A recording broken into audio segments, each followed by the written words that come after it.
All right, today we are talking about posture. My name's Joe Kelly. How many hours would you guess the average US citizen spends sitting per day? So the last study that I saw was about 9 to 9.5 hours a day on average. It's a lot of time sitting. And oftentimes people will at some point in their life start to develop some discomfort, tension, or pain either in their low back, that stabbing sensation that people get in their scapula, or just a general discomfort and tension through the shoulders and the neck. So at least that's where most of my clients come in with discomfort. And here in Seattle, Washington, we have a lot of tech workers who are slaving away on their computers for sometimes over 12 hours a day. And these things, sitting is at that point really an endurance activity, right? So to have the old idea of sitting with a traditional posture of arcing the low back, pulling back the shoulders, sitting up tall, like that is just, one, it's super exhausting. So the moment you start to focus in on something else or you just become tired, you lose that. You just give it up. You can't maintain that for 12 hours, nor should you. So we're gonna step away from that old paradigm of posture and look at figuring out how to leverage our skeleton and create a clear basis of skeletal support. And in particular, we are going to look at the sit bones. So these two prominent points here, called your ischial tuberosities, they are where your hamstrings attach, and this is the ideal spot where we want to organize ourselves on top of these bones, because that's going to provide the maximum support coming back up and through the skeleton. What ends up happening is, for the most part, many people sit on the back side here and not underneath the sit bones, and so when that occurs, you get the rounding in the low back and a collapse in the rest of the body. So I have two resources here that I'm going to show you, two quick little things to start to begin to find that clear point in the sit bones. One is just a regular foam rolling ball. Bunch of different companies manufacture these now.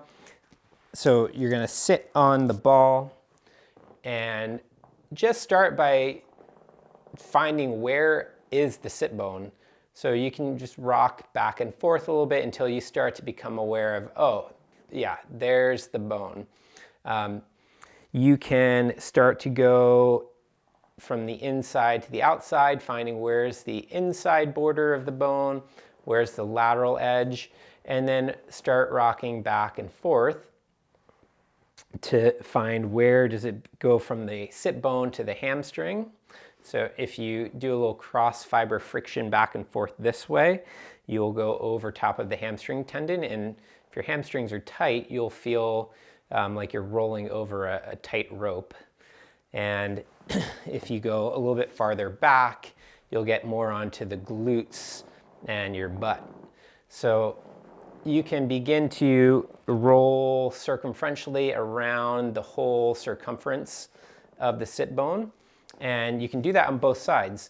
So the benefit of doing that is, one, it starts to create an image inside your brain and nervous system about where exactly the sit bones are.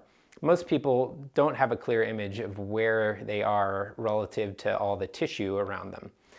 Secondly, it starts to detone some of the areas that are particularly tight in a lot of folks. A lot of people have tight hamstrings, tight glutes, and so we're starting to take some of the tension out of the connective tissue, the fascia, the muscles, the ligaments, tendons, those types of things.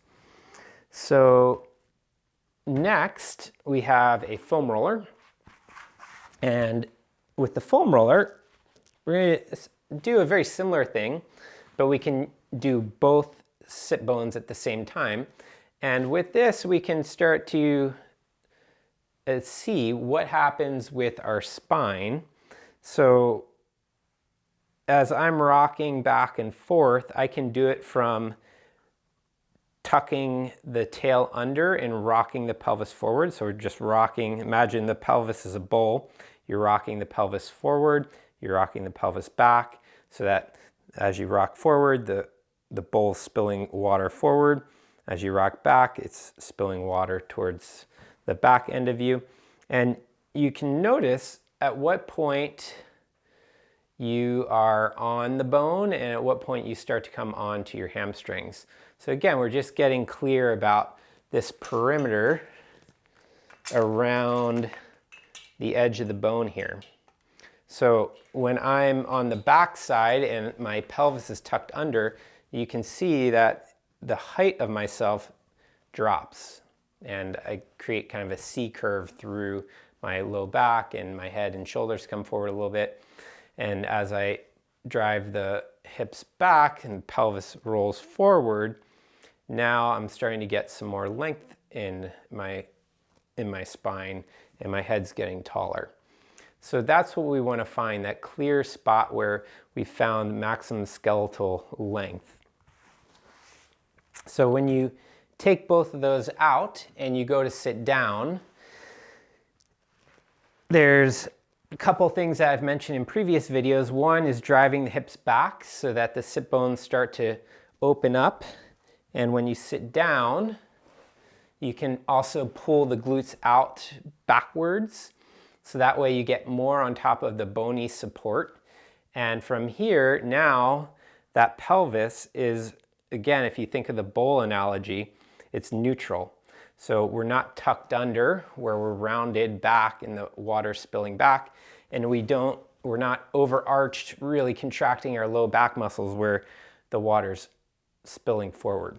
So ideally, we want to find that clear skeletal support through the sit bones that allows for the pelvis to stay neutral, the bowl to stay level, which then supports your abdomen, your spine.